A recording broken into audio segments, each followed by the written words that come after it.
Volvo's most affordable car is here. It's called the EX30. It is an EV and we just got to spend a full day with it. So how's it? What's good? What's not? Well, we are going to tell you in this short and concise review.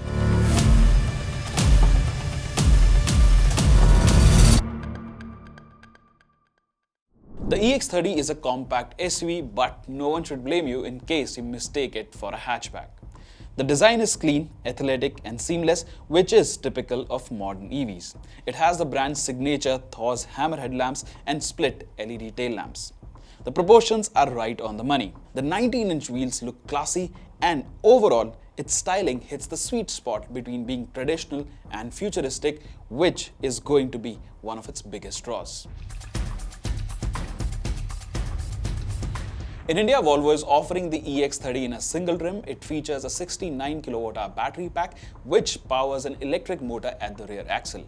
Yes, that means it is rear-wheel drive. Power output stands at 268 bhp and it produces 343 Nm of torque. Now, as per Volvo, it can do 0 to 100 km per hour in 5.3 seconds and the top speed is 180 km per hour.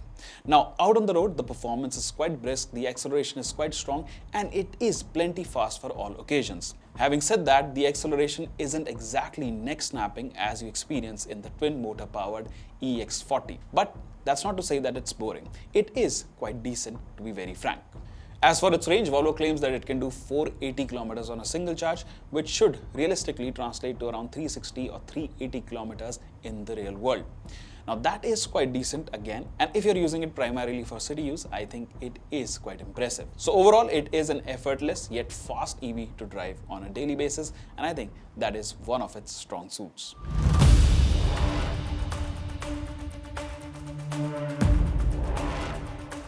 The ride and handling balance is another of EX30's strong points. On the bad and bumpy roads in and around Jaipur, the suspension did a solid job of absorbing bumps without jostling me around. The ride is firm but never bouncy, and there's nothing that filters into the cabin except when you hit a big bump at low speeds. Handling is pretty impressive as well. The steering does feel a little vague and lifeless, but it does respond to your commands sincerely. Again, the suspension setup is right on the money as this Volvo feels taut and it grips really well and doesn't feel sloppy or out of control despite being a heavy bruiser. As you'd expect, this Volvo comes with a lot of tech and safety features including multiple cameras, radars and sensors on all four corners.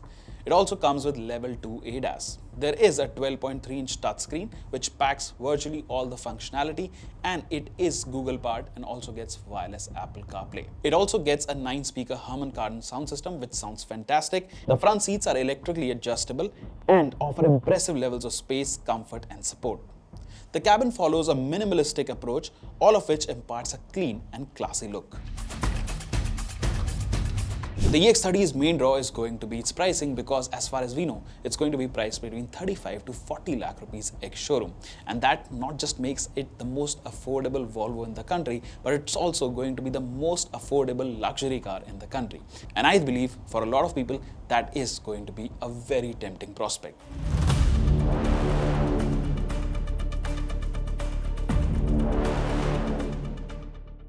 The EX30 is full of quirky bits and bobs, and while some make sense, most will leave you scratching your head. For example, like most EVs, Volvo has moved all the functionality, all the physical controls to the touchscreen.